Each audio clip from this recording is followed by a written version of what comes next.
Hello everyone, if you're new here, welcome. My name is Keisha and today I'm going to be giving you some middle grade book recommendations.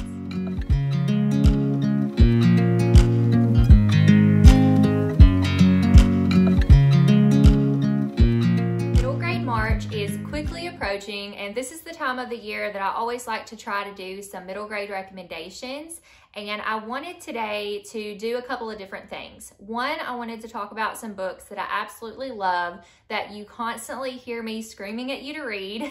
Then I also wanted to talk about some books that I haven't highlighted as much on my channel. And then I also wanted to incorporate some of the middle grade March prompts into my recommendations as well, just in case you happen to be participating. If you are not familiar with middle grade March, I will go ahead and link the information down below in the description. This is a readathon that's hosted by Krista from Books and Jams, Amanda from The Curly Reader, and Katie from Life Between Words.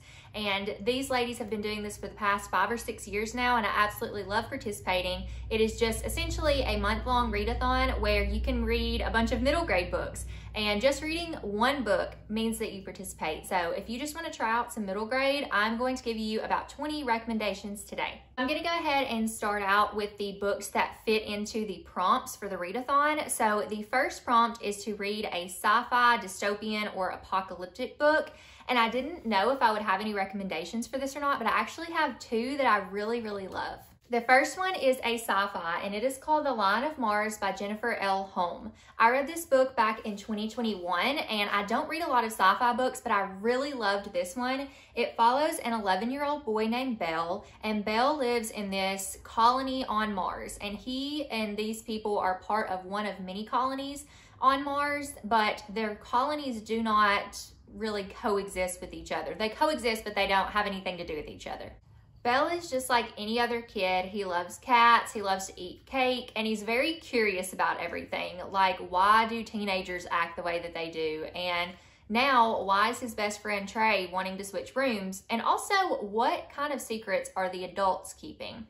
One day, there is this virus that breaks out amongst their colony, but it only affects the adults. The children are immune, and so now it's up to Bell and his friends to figure out what they can do to save the adults, and in that, they're gonna have to branch out to some other colonies. This was a really good story. I gave it 4 out of 5 stars, and I do think the pacing was a little bit off. It was kind of slow at the beginning, and the end just kind of hits you really quick. But there's a lot of merit in the story, and I think it's a really good one to check out if you're interested in a sci-fi read. Then I have a survival story that is a little bit dystopian and apocalyptic. It is tagged as dystopian on Goodreads, so that one is Alone by Megan E. Freeman. I also read this back in 2021, and I originally picked this one up because it reminded me of like The Hatchet by Gary Paulson, but a female version in a little bit more modern day setting. This one follows our main character. Her name is Maddie. And Maddie is trying to have this secret sleepover with her best friend. She's gonna go stay at her grandparents' cabin where they are not currently living. It's like their summer cabin or something like that. And so she's going there to meet her best friend, but she ends up getting there before her friend does, falling asleep, and she wakes up the next morning to find that her town has been evacuated and she is the last one there. Now she is having to put her survival instincts to the test. This is a little bit more of a modern survival story because she does have access to like grocery stores and things like that. But she ends up befriending this Rottweiler, and they are kind of trying to tackle this together. She doesn't really know where everybody went or why. She's having to fend for herself, feed herself, take care of herself in ways of finding shelter from natural disasters. She's also having to fend off wild animals and protect herself from looters. So there's a lot going on here. This is also a novel written in verse, which makes it go by pretty quickly. It does look thick, but it's not actually. I believe I read this in one sitting, and it was just really good. So if you're looking for a pretty quick post-apocalyptic kind of dystopian feel read that's more of a survival story but still kind of goes into that, this is a 5-star read for me and one I highly recommend. Now we're going to jump into some award winners, and for this portion, I will go ahead and show off my dog because she is not an award-winning pup, but she came and crawled in my lap, and I feel like y'all always enjoy seeing her in my videos. So this is Jovi, if you're new here, and Jovi is my baby, and she is always around. So we're gonna put her back down and move on. So the first book that I want to talk to you guys about is called Salt Magic by Hope Larson. This is a middle grade graphic novel. I do think it's a little bit more upper middle grade, but it is a Will Eisner Award winner, which Will Eisner is known for like graphic novel things. So clearly I know a lot about that. So anyways, this story is really cool. I want to say very little about it because me going in blind was what I needed for this story. I gave it 4 out of 5 stars. It has some Western elements. It's set in Oklahoma, but it also has some like magical realism, fantasy type elements to it as well. So I highly encourage you to just go into this one blind and trust me that this is a really interesting story. These next 2 books are books that I had to talk about. So I found out that they won awards and I'm going to talk to you about them even though I don't know what these awards are. So this is Until Tomorrow, Mr. Marsworth by Sheila O'Connor, and this won the Lectio Book Award. I don't even know what that is. Actually, I think I do. I looked it up and it was something about literature that has merit for like teaching in it as well. It's good to use in the classroom, something like that. Either way, you need to read this book. So this is a Vietnam War historical fiction book that is written entirely in letters between Renee Kelly and Mr. Marsworth. Renee Kelly is a 12-year-old little girl whose mom has just passed away. So she and her dad and her 2 brothers are going to live with her grandmother for a little while, and while she's there, she picks up this paper route, and on her paper route, she comes across Mr. Marsworth, who is a town recluse. She starts dropping him letters, and they end up having this pen pal relationship going on from there. This story is so impactful and so good. It made me sob. There are so many good things to say about this. One, just given that it's about the Vietnam War, and America's participation in the Vietnam War is a subject of much controversy. There are some people that believe we should have been a part of the war. There are some people that were against it, and so this does tackle those subjects. This also deals with Renee having a brother who is needing to be drafted into the war and how she feels about that, how her family feels. And these conversations that she has with Mr. Marsworth about that and just about the war in general are so, so good.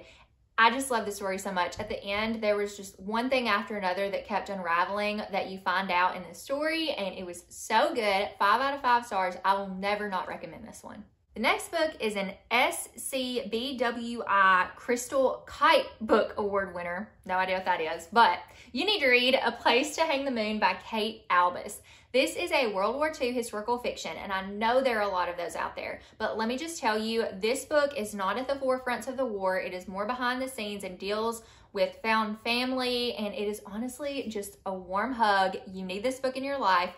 This follows our main characters. You have Anna, Edmund, and William. Anna's 9, Edmund is 11, and William is 12, and they are orphans. So they had already lost their parents. They live with their grandmother, and now their grandmother has passed away, and there's nowhere for them to go. So their lawyer or somebody that they're working with ends up saying, well, we'll just send them, we'll evacuate them to the countryside and have them live with families out there, and maybe somebody will end up wanting to foster them. So this is not legal. This is not looked highly upon, but this is what they do in hopes that these 3 children will find a family. They go from foster home to foster home, and let me just tell you, some of the situations they get put in really like made me angry, made me sad, made me feel all the things. But in this countryside, there is a library, and there's a librarian there named Nora, and she is like the most Miss Honey from Matilda of a character that there is other than Miss Honey. She is such a sweet lady. She loves these kids so much, and I love the story that unfolds with her, you know, just being there for them while they're going through these transitions in their lives and giving them stories. And it's just a great book. It's just a great book. I don't want to say too much, but definitely pick up this one. It was 5 out of 5 stars for me also. Moving on to books that were published in the last year. So I have 2 recommendations for that. The first one is Daybreak on Raven Island by Fleur Bradley. This author also wrote Midnight at the Barclay Hotel, which is another middle grade book that I highly recommend you checking out, especially if you like Clue or murder mysteries. But this one follows 3 kids, Tori, Marvin, and Noah, and they are on a class field trip to Raven Island Prison. While they're on this island, they end up exploring a little bit. There's also some ghost hunters on this island. They get really caught up in what's going on and the secrets and mystery of the island, and they end up missing their ferry back home. So now they have to spend the night on Raven Island and avoid these ghosts and these ghost hunters and try to figure out what is going on. This story deals with some very hard-hitting topics as well. There's a lot of talk about the prison system in this book, so just know that going in.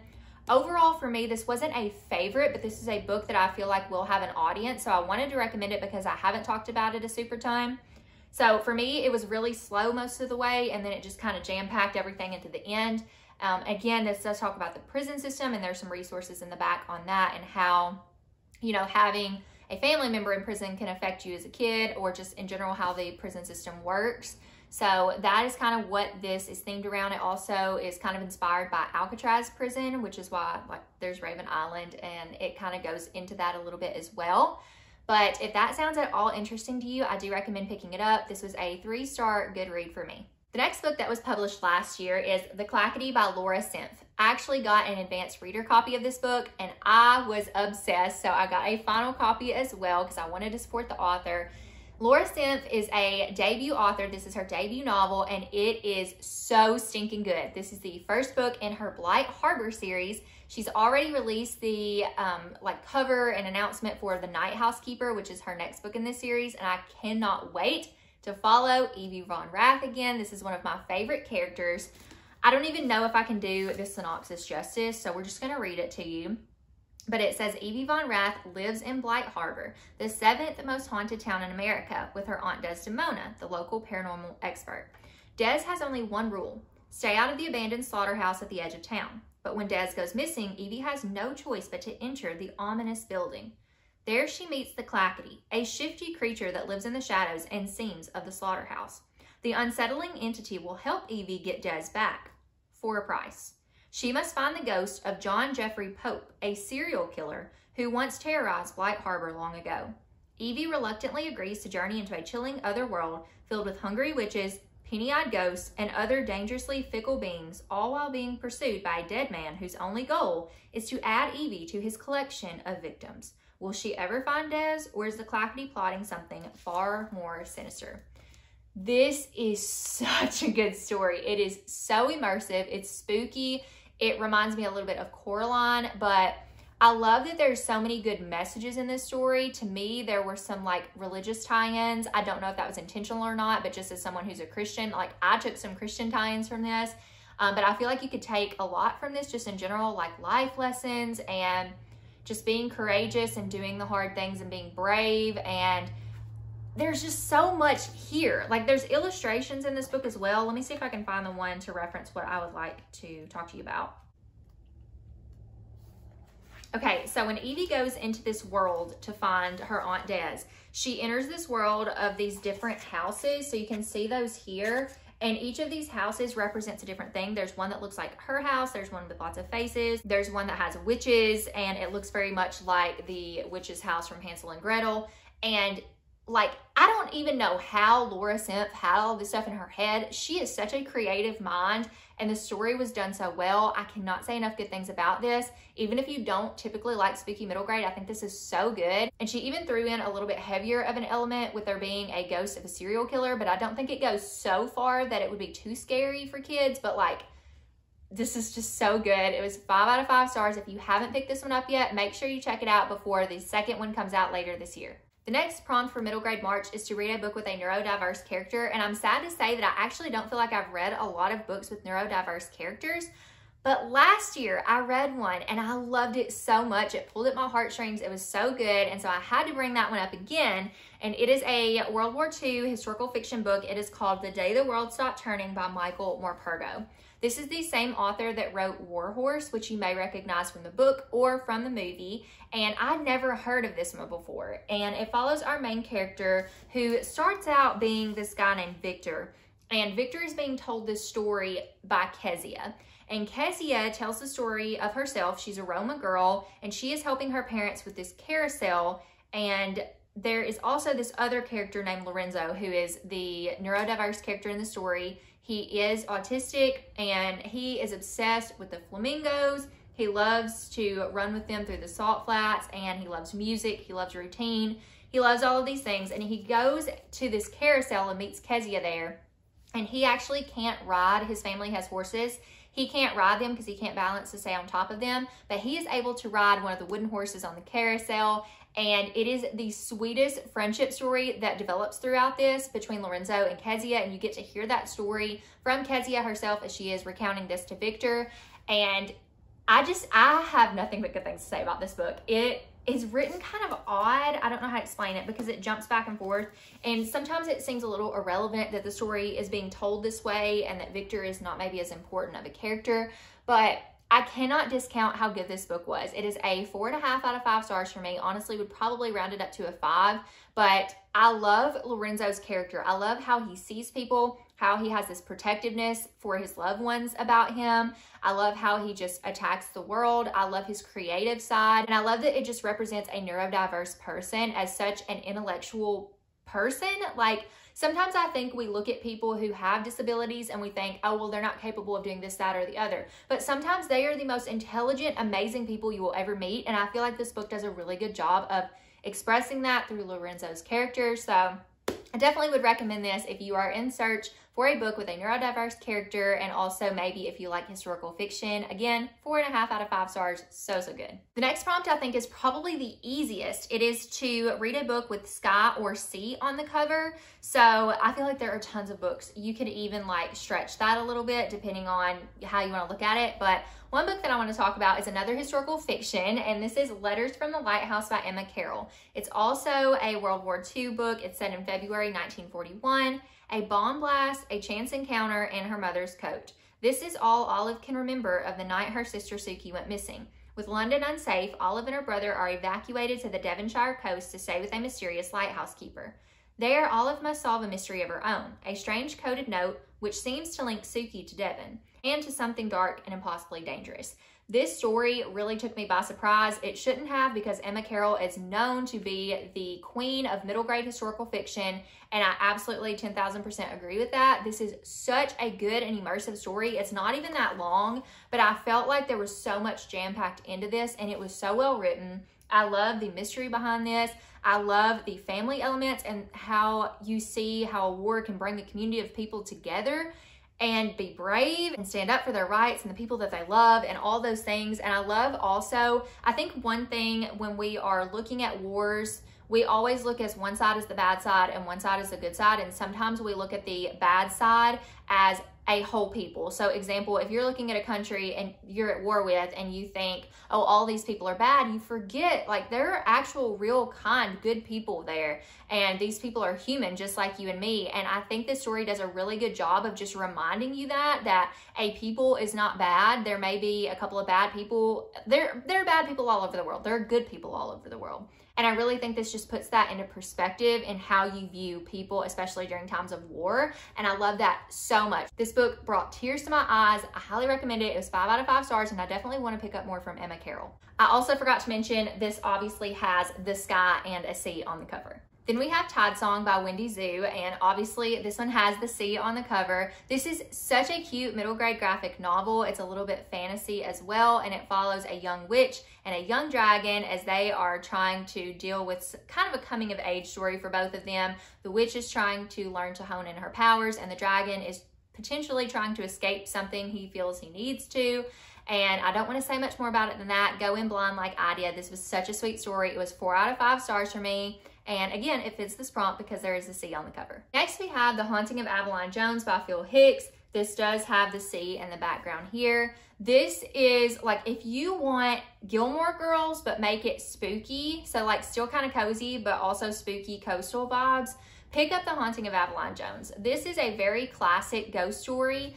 I typically go for ghost stories or spooky stories that have more of an element where it has something in real life that you're dealing with that might be a scary thing that's manifesting in another way, and you're just learning to cope with that or be brave and overcome certain things. This doesn't so much do that. There is like bravery themes in this, but this is very much a classic haunting type story, so just know that going in. So this is about Avalon Jones, and she loves reading ghost stories, so a dreary half-term becomes much more exciting when she discovers a spooky old book. Not only are the stories spine-tingling, but it belonged to a girl called Primrose Pemberthy who vanished mysteriously, never to be seen again. Intrigued, Avalon decides to investigate Primrose's disappearance with some help from her new friend Harold.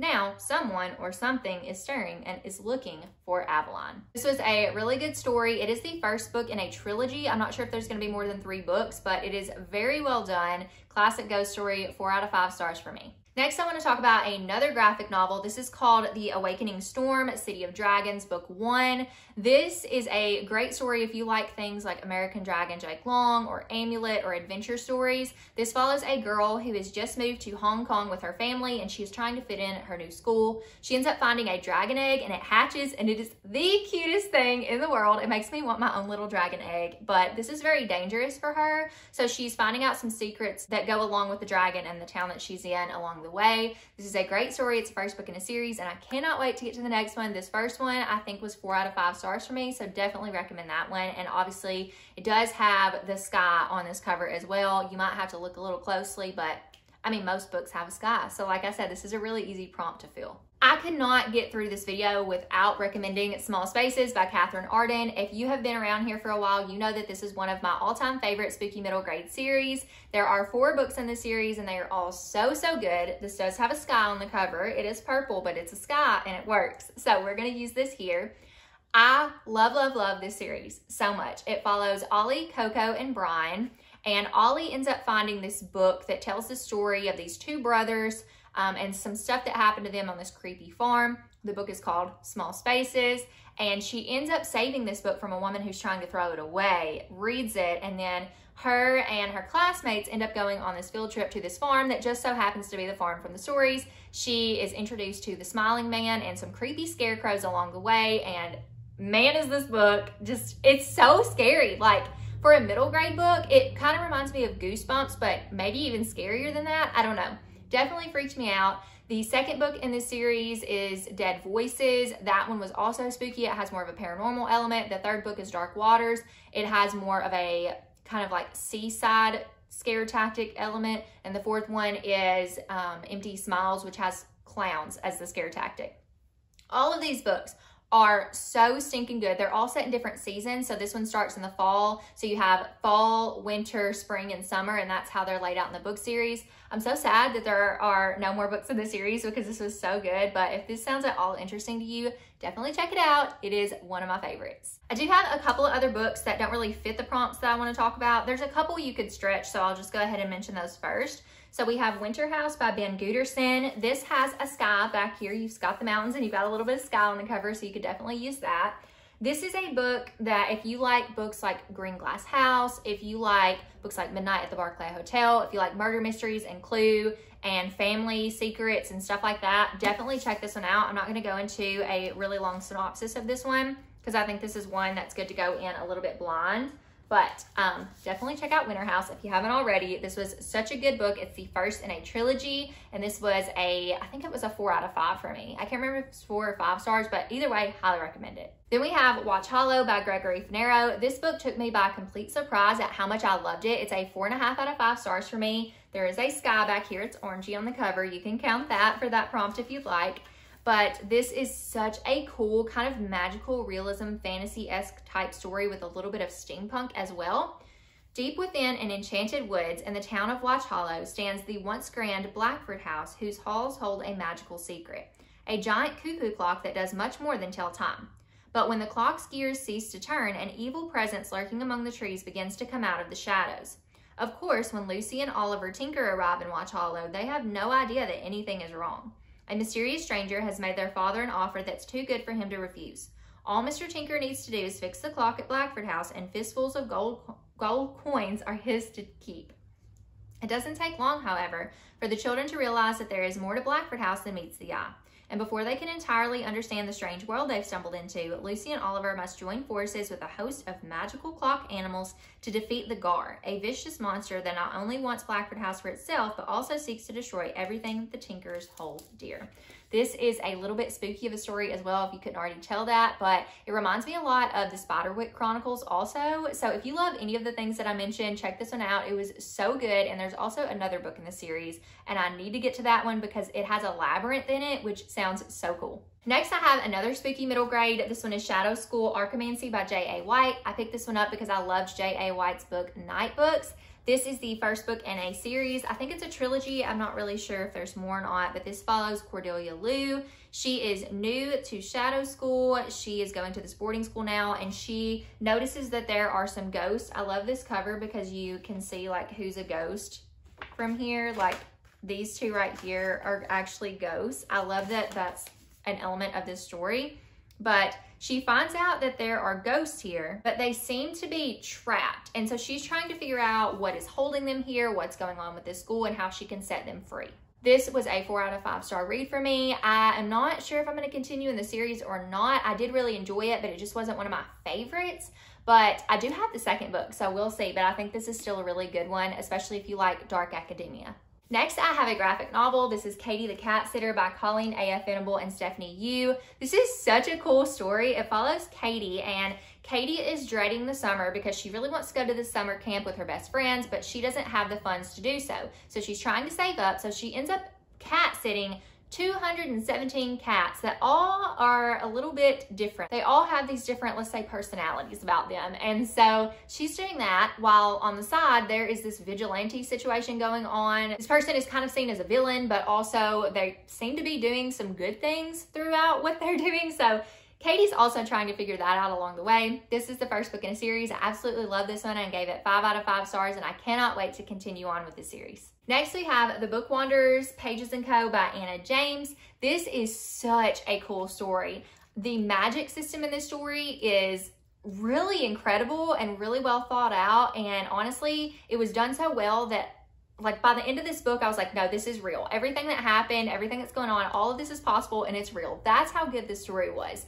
And also there are a lot of one-liner, like really great quotes in this. And there was even a twist that I didn't see coming. So this follows our main character, Tilly. Tilly's mother disappeared and she is now living with her grandparents in their bookshop, Pages & Co. So she is very much finding comfort between the pages of these stories. And one day she ends up running into Anne of Green Gables and Alice in Wonderland in the bookshop. So she finds out that these characters can come out of these stories, but not only that, that Tilly is a book wanderer and she can actually go into stories herself. But there are rules when it comes to book wandering, and Tilly gets to learn all about that. That's where the magic system comes in. This is so good. And again, there's a twist that I didn't see coming. It is such an interesting story. It is also illustrated, so you get a few illustrations throughout as well. And yeah, I just highly recommend this. It's the first book in a series. It was 5 out of 5 stars. I will always recommend this. I haven't continued in the series. I probably will with my kids someday, but I don't think I want to continue now because there's so many other books I want to read, but this book will always hold a special place in my heart. Next, we have The Secret Garden by Frances Hodgson Burnett, and let's just be honest, this is my favorite classic. I do not read a lot of classics, but I love The Secret Garden. I think it is a perfect story. I know there are a couple of problematic things because this was written a long, long time ago, but let me tell you, I'm just putting this here because I'm telling you that you need to read this book, okay? If you have not read The Secret Garden, go in blind. That's what I did. I had no idea what this story is about. Just know that the anxiety rep in this is so good. I love it so much. I love the themes in the story and the resolution and the exploration of grief also. It was so stinking good. One of my favorite stories ever. So much so that I have 3 editions of it right now, as well as a couple of different adaptations or reimaginings. So if you have not read The Secret Garden, this is your cue. This is one of the best books I've ever read in my life. Please pick it up. And lastly, I could not do another recommendations video without mentioning Cece's Journal, The Adventures of a Writer in Training by Joris Chamberlain and Aurélie Nayret. If you have not heard about this book, it may be because it is translated from French and is still fairly new to the States. I need more of these books. There are 2. So this first one has parts 1 and 2, and the second book or installment has parts 3, 4, and 5. And this follows our main character, Cece. And Cece is a writer in training. She also loves mysteries. If you like Harriet the Spy, I think you would definitely like this one. There's also really beautiful illustrations throughout as well. There is so much care that goes into the artwork in this story and the watercolor. It is so beautiful. I highly recommend checking it out. You have little headers at the beginning, and then you have Cece's journal entries. So it's a little bit of mixed media because you do have that as well as some pictures from Cece's life. And then it goes into the graphic novel format that you see here. And again, the illustrations are just amazing. I highly recommend picking it up. Again, if you like Harriet the Spy, but I am going to read the back because I feel like that's about all I usually say about it, and maybe this will give you a better idea. It says, Cece dreams of being a novelist. She keeps a journal for her notes, scrapbook pieces, and doodles about the mysteries she encounters every day. Her favorite subject? People, especially grown-ups. Everyone has their own special secret, Cece figures, and the only way to understand someone is to find out what that secret is. But when Cece's obsession with the new mystery leads to her lying to her mother and abusing her friendships, the only way for her to set things right is to turn her writer's eye inward and learn to understand Cece a little better. There is a lot jam-packed into this story because you have Cece exploring these different mysteries. This made me cry. This was so good. I had no idea it was going to tug at my heartstrings like it did. And then you follow also Cece with her journey at home with her mom and also with her friendships. There's just a lot here. It is a story that completely took me by surprise. I had no idea that I was going to love it so much, but this is a 5 out of 5 star and is my current favorite graphic novel of all time. And those are going to be 20 middle grade book recommendations for you today. I hope that you were able to find some that were new to you. Like I said, there were a couple that I haven't talked about as much on my channel, but I also wanted to mention some great books that I always recommend that I'm begging you to read if you have not already. I hope that you also found some books to fit into the middle grade March prompts for this year, and I hope that you'll participate in that. I am not a host, but I am an advocate for it. I love middle grade books so much, and I believe there's a middle grade book out there for everyone of all ages. If you like this video, go ahead and leave a yellow heart emoji down below. I hope you enjoyed, and I will see you in my next video. Bye, friends.